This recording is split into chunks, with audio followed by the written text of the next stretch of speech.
Assalamualaikum warahmatullahi wabarakatuh. Waalaikumsalam warahmatullahi wabarakatuh. Apa kabar semuanya? Alhamdulillah. Insya Allah semuanya jadi ahli surganya. Amin. Baik, saya mau nanya, apakah tadi sudah sholat duha semuanya? Sudah. Berapa rakaat? 8. Ini adalah orang yang berarti taat kepada berat. Seorang ahli ilmu harus mestinya istiqomah menjalankan sunnah-sunnah Rasulullah. Apakah minggu ini sudah melaksanakan implementasi madrasah? Sudah? Sudah. Ada apa, Mbak? Saya hari Ahad kemarin memelankan musik ketika tetangga saya beribadah di gereja. Itu silang berbuat, Silang pertama. Oh, tepuk tangan semuanya.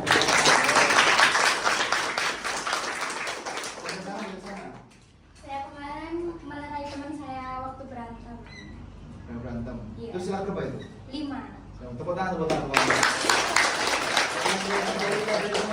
Sumatera.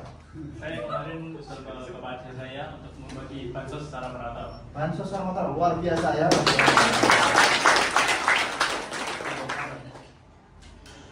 Tadi kaki kanan atau kaki kiri itu tadi? Kanan, Pak. Kaki kanan aja masuk. Ya. Baik, besok lagi saya terlambat Mas ya, karena kita sebagai bangsa Indonesia harus terbiasa tepat waktu. Biar apa? Biar nanti kalau Anda jadi anggota DPR itu tepat waktu. Nah, baik, rekan-rekan semuanya, di siang hari ini kita akan belajar tentang yaitu di pertemuan kelima ya. Di pertemuan kelima, di mana subbabnya adalah Pancasila sebagai dasar negara. Kemarin telah kami sampaikan di RPS yang telah di-share ke grup kalian masing-masing. Bisa dilihat, silakan bisa dilihat. Nah, di sana di pertemuan kelima itu adalah kita akan belajar tentang konstitusi dan Pancasila, kedudukan Pancasila sebagai sumber dari segala sumber hukum dan hubungan Pancasila dengan pembukaan Undang-Undang Dasar. Adapun sub CPNK, ini adalah targetan yang harus hari ini bisa Anda miliki. Yang pertama adalah mahasiswa mampu menelaah konsep dan urgensi dasar negara. Jadi Anda tahu kenapa kok negara kita namanya negara Indonesia, kenapa kok kita itu harus pakai undang-undang dasar, kenapa kok kita harus taat konstitusi, harus tahu. Kemudian makna Pancasila sebagai dasar negara dan penjabaran Pancasila dalam batang tubuh undang-undang dasar, serta implementasi Pancasila dalam pembuatan kebijakan negara. Baik. Rekan-rekan yang saya muliakan, silakan bisa dilihat. Adapun beberapa buku yang saya pakai, yang pertama adalah saya menggunakan bukunya Profesor Mahfud MD. Yang kedua, yang berjudul Pancasila. Yang kedua, saya menggunakan bukunya Profesor yaitu Jimli Asidiki. Dan yang ketiga, saya menggunakan buku Profesor Dr. Adi Sulistyo tentang Pancasila. Nah, kemudian kami akan menyampaikan terlebih dahulu tentang apa itu konstitusi. Konstitusi itu dari kata constituere, di mana dalam berbagai bahasa asing itu memiliki bahasa yang berbeda-beda. Misal dalam bahasa Inggris, konstitusi itu adalah bahasa Inggrisnya constitution dalam bahasa Inggris. Dalam bahasa Belanda itu bacanya itu hampir sama dengan tulisannya ya. Grondwet, ya, seperti itu. Yang ketiga adalah dalam bahasa Jerman. Saya sangat senang dengan Jerman dan saya banyak membaca beberapa referensi dari Jerman. Misalnya konstitue, ini adalah bahasa Jermannya konstitusi. Kemudian Droit konstitusional dan lain sebagainya. Di sana banyak sekali. Rekan-rekan yang saya muliakan, kita wajib taat kepada pemerintah dan konstitusi negara.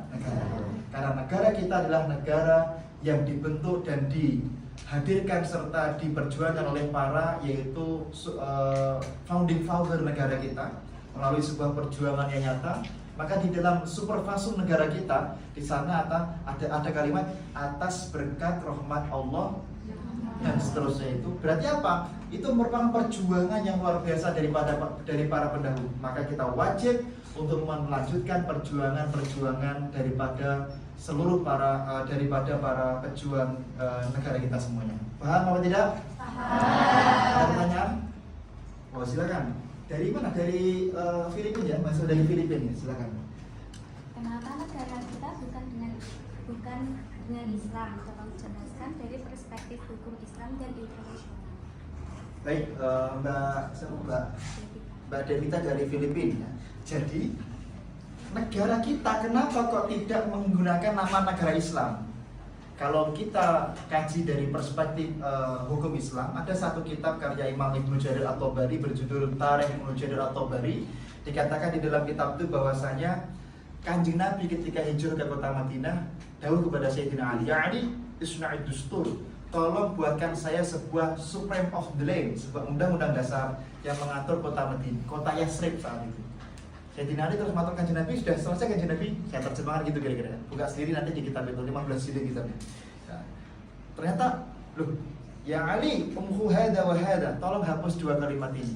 Ternyata Kanjeng Nabi tidak menghapus isi pasalnya, tapi menghapus judul dan nama negaranya.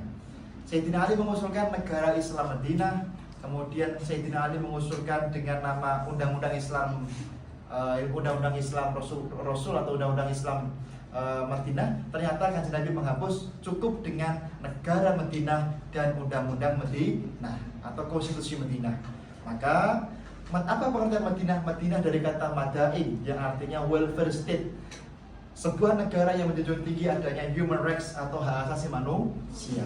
Maka dari itu negara kita saat founding father-nya mendirikan dan memberi nama, saat itu kemudian sepakat tidak menggunakan nama negara Islam Indonesia, tapi cukup negara Republik Indonesia. Dan itu disetujui oleh Kiai Haji Hasyim Asy'ari dan para pemuka-pemuka agama di seluruh negara Indonesia. Maka itu alasannya. Yang kedua, mendirikan negara itu harus menyesuaikan dengan bagaimana keadaan negara tersebut.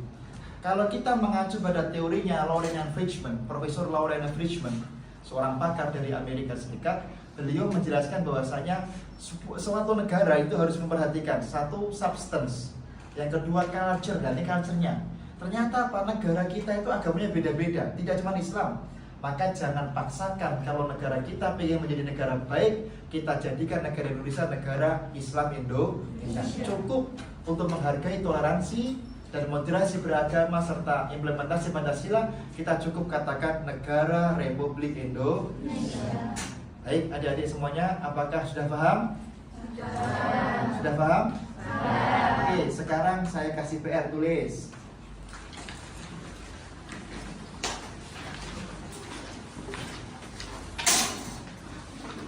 Alhamdulillah ya adik-adik ya, kampus kita ini termasuk kampus yang global dan sudah lokal. Kenapa? Kita melihat ini mahasiswa di sini ada yang dari mana? Filipina, ada yang dari Thailand, ini Thailand, ada yang dari Arab Saudi dan lain sebagainya. Tentunya ini merupakan kebanggaan karena UIN Surakarta di depan akan menjadi World Class Islamic University. Amin. Soal pertama.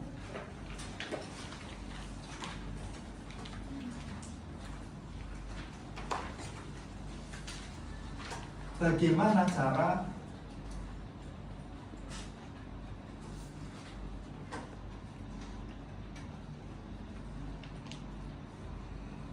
mengimplementasikan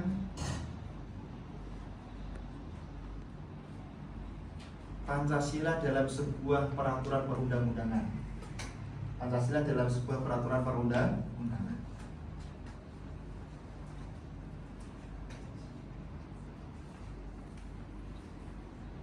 Yang kedua,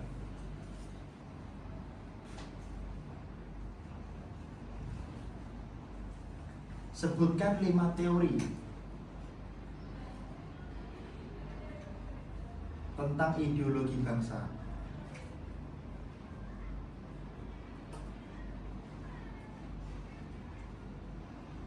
Yang ketiga, carilah satu jurnal yang berhubungan dengan Pancasila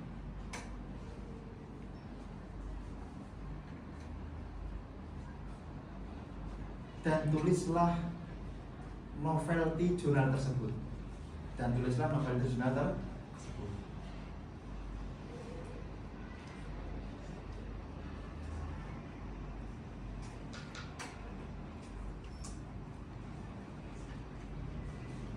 Baik, sudah ditulis semuanya?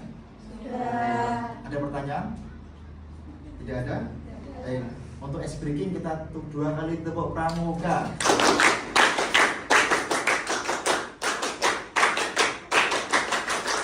Karena ini sudah menunjukkan waktu 14 lebih 40 menit. Mari kita tutup dengan membaca doa kafaratul majelis. Subhanakallahumma wa bihamdika asyhadu an la ilaha illa anta astaghfiruka wa atubu ilaik. Assalamualaikum warahmatullahi wabarakatuh. Waalaikumsalam.